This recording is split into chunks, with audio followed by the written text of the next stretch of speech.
Welcome to the new rFactor 2 online system powered by Race Control.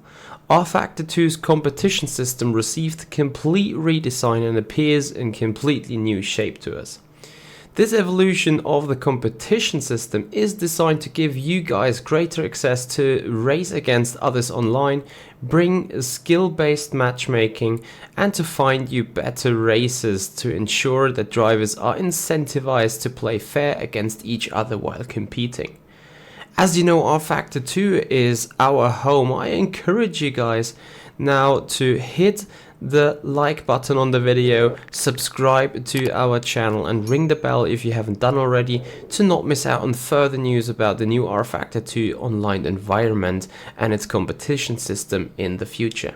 But now, let's head over and dig deeper into the new rFactor 2 online competition system. Before we dive deep into the new rFactor 2 online system, we need to make ourselves aware that this system has been built from scratch over the last year. This means in its current state it might not contain all features it is designed for yet, and we might find the one or other issue.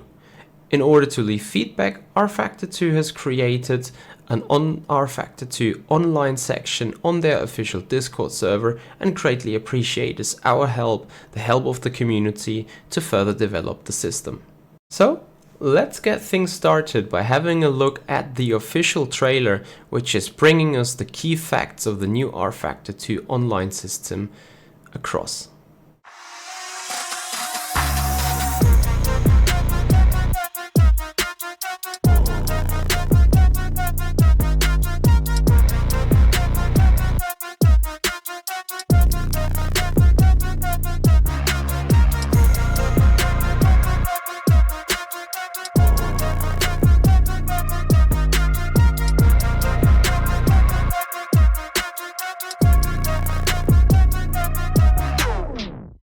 The most significant change to the system is the introduction of generally already known but still unique ranking systems.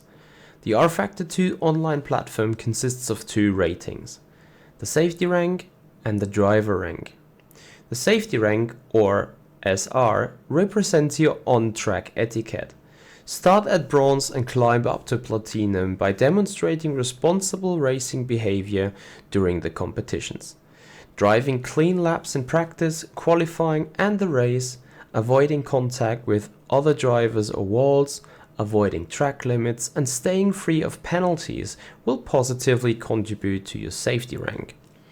If you are involved in contact or incidents, your rating will drop though.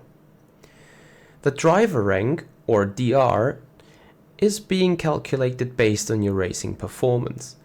Beginning at bronze again, compete and beat other drivers to rise to the platinum label.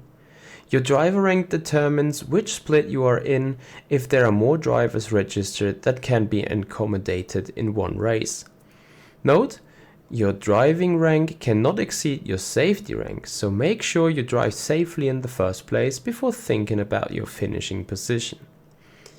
What is making this system so unique is that the actual calculation and the actual statistic that is considered to determine your ranks is hidden in the back end of the system. Whilst the first impression might feel like, nah, we're lacking here some transparency, I see this as being a benefit. We have seen absolute ELO rankings with specific numbers that are allocated to a driver's performance in various other sim racing games. Whilst racing, these drivers might actually think about the impact of their current result on their rating and therefore might be led to more aggressive decisions or actions while racing. Sometimes these go good and everything is fine, but if they go wrong, bad mood and frustration for more than one driver might be the result. Of course, drivers will still think about their rating when racing. However, with the full effect of P6, as an example, hidden in the dark, a driver might think different about making a move. If one cannot see the overall outcome of a position, one might think we rather be safe here instead of risking it. Whilst this is being a pure speculation from my end, I think this kind of psychology will still affect racing in a positive way. Another bonus I see here is that we do not compare ourselves as being better or worse because of 15 elo points whatsoever. Instead, we are considered a group of drivers being in some sort of an equal performance level. It still creates competition, but at the same time also creates transparency during the process of split making. After all, I still believe there is an accurate elo ranking in the backend of the system. Still though, I believe this hidden is a positive benefit to the racing in my eyes, and of course is something rather unique around the sim racing industry. So, hidden elo and rather categorized ranks, or open elo and visible elo with specific and absolute numbers to your driver performance. What is your preferred way of showing a ranking system within a competition system? What do you think about the safety rating and a driver rating rFactor 2 has brought out and is not using a classic elo to specify a specific number on driver performance? Put it down in the comments area below. Let me know what your thoughts are, and let's get this discussion going about the new rFactor 2 ranking system. Daily races will be a key part of the new rFactor 2 online environment. These races will be refreshed every week with a variety of content. Within daily races, there are different categories to unlock based on your safety rank. Daily races are designed to be fun, easy to enter and relatively short. They also have minimal impact upon your driver rank, so you can race without fear of losing too much driver rank, but make sure to drive safely. To help you, they also run multiplayer practice sessions for the upcoming races. You can see other racers there, can learn from them, can learn with each other, get better without fearing of any loss of safety rating or driver's rating. There are 3 categories for daily races: the beginner races, open to everyone and currently every hour, and these will always also run free content, so it's very easy to get into them. Intermediate races, open to the silver safety rank and currently run every 2 hours, and advanced, open to the gold safety rank and higher, and currently run every 3 hours. Beyond the daily races, there will also be special events. These events will be happening on a weekly basis, and they'll normally be a bit longer with a bit greater driver rank rewards as well. Sometimes they'll reflect real life events, but mostly they'll be whatever the admin team of rFactor 2 thinks we will enjoy most. Practice sessions run throughout the week, and there is a leaderboard that your practice times will be a part of. These races also feature real-world weather using API data to create the sessions so they match the part of the world that the event is taking part in. Another new feature will be the track of our online experiences within our racing history. A driver profile, results and statistics are from now on part of the rFactor 2 online system. All our races that we are doing within the rFactor 2 online system are now stored inside our own driver profiles. In there, you will find where you finished, the impact on your ranks, and statistics for your online appearances and races that you participated in. To access it, click on your name in the top left of the screen. Inside, you will find your personal information, your current driver rank including a display of your progress, various performance statistics upon your finishing positions, and your latest race results with the possibility to further break down the outcomes in terms of safety rank and driver's rank. Last but not least, rFactor 2 Online is bringing a server hosting system, and that will happily improve the usability and the user friendliness and the possibility of hosting servers. As it's known that hosting your own server on rFactor 2 has sometimes been a bit of a challenge, through the hosted server option you are now able to use the in-game UI and the AWS infrastructure to get your own server for your own needs. You can purchase bundles of server minutes to use. The pricing will be as follows: 1 hour for €1, 6 hours €6, 12 hours €9, and 24 hours for €13. Please note though that the server will take some minutes to start depending on the type of your content that you selected, and this will normally be around 6 minutes.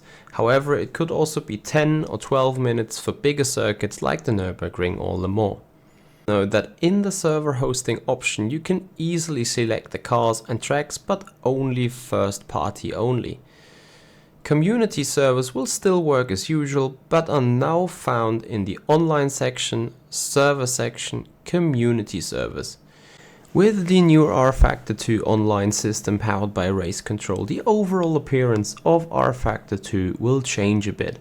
As you can see in the main menu, the card that used to be called multiplayer is now called online. With the click on the online section, the overall rFactor 2 online environment opens up, splitting up into daily races, special events, and the career ladder, which is coming soon. However, if you're like, I'm missing the old server architecture, I'm missing the matchmaker whatsoever, you'll find that in the bottom right under servers.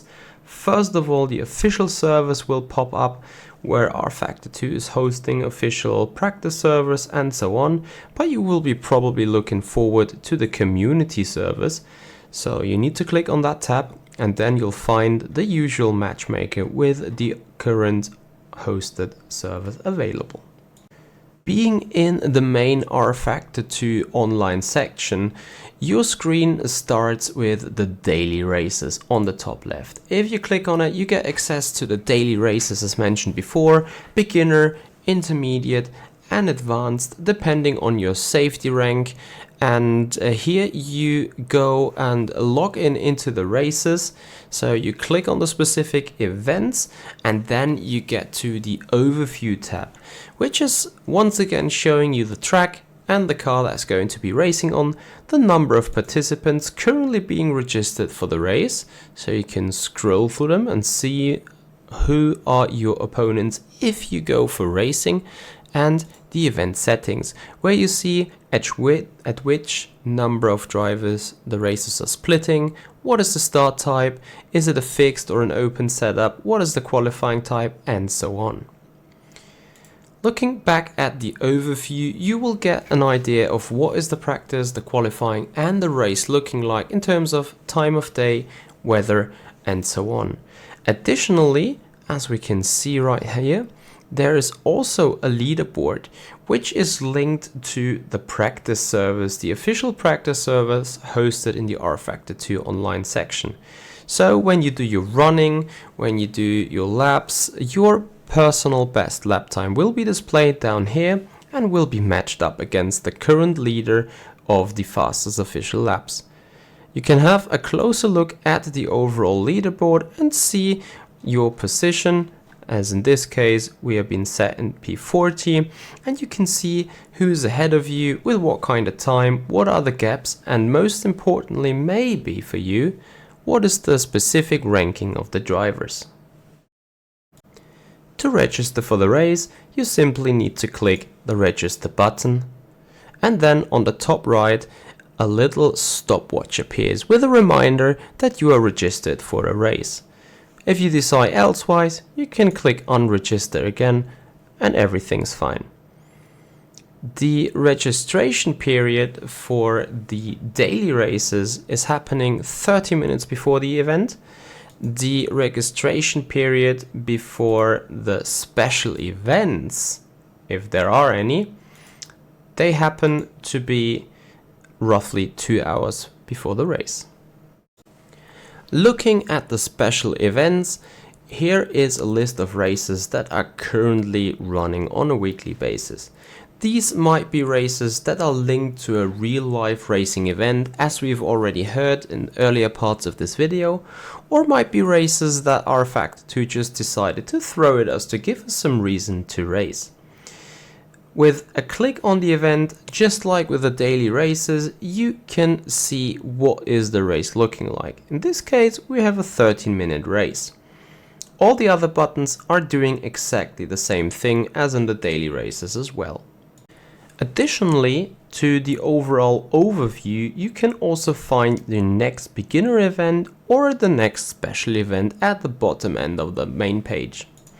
By clicking on the next special event here, you can also see what is the selection of cars that you could pick from in order to be able to race here.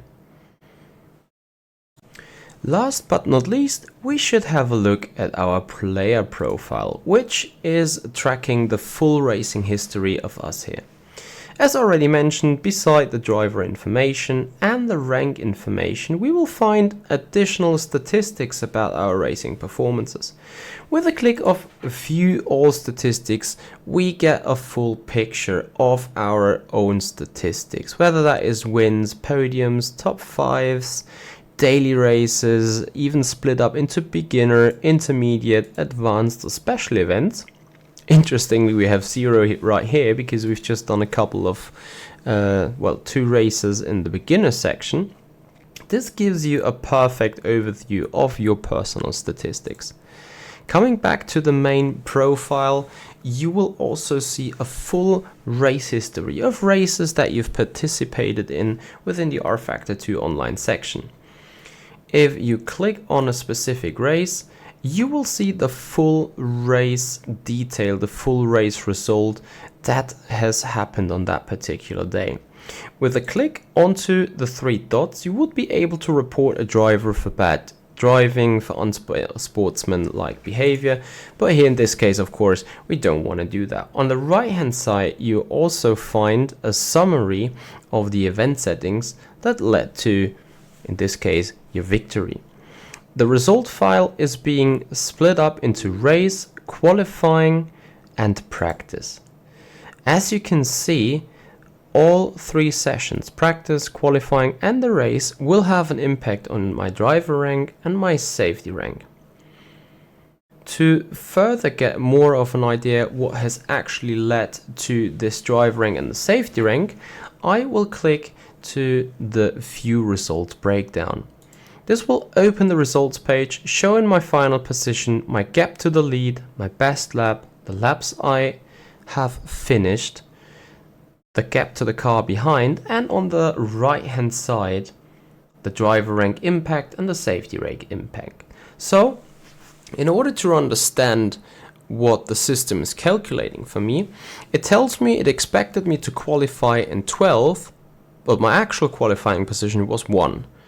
Same with the race, it expected me to finish in P12, but I actually won the race. So this will give me a bonus, hence the plus in the beginning. Same goes for the safety rank. We did 8 clean qualifying laps and 21 clean race laps with no cuts, no incidents whatsoever. So this will give us an additional bonus on the ranks already existing. What you need to note at the current stand, those ranks that are displayed here are the ranks that you have entered the race with and not the rankings that you are rated at after this race has been processed. This you will find back on your main profile page. As you see, these bars have climbed up a little further. To also show you what happens if you don't have to clean over races, we go into this particular race where we bonked one car off the track and actually sped in the pits. Once again we get our overall result, and here again the analysis of our ratings. In the driver ranks everything is fine. We expected to qualify in P1 and we actually qualified on pole. Same with the race, we were expected to finish in P1 and actually finished first. However, in the qualifying we only did 3 clean qualifying laps and we received a qualifying penalty for the drive-through speeding in the pits. Here this impact is notified with a minus on the system. In the race then we had 15 clean laps, but as you know we did 16 laps. There was 1 lap where we had contact with another vehicle. So this shows how this particular race and result have impacted my rankings. So this is it about the new rFactor 2 online environment. I hope that you have enjoyed this video, and if you did so guys, please have a thumbs up on the video, subscribe to the YouTube channel and ring the bell if you wish to receive further videos about rFactor 2 online in the future.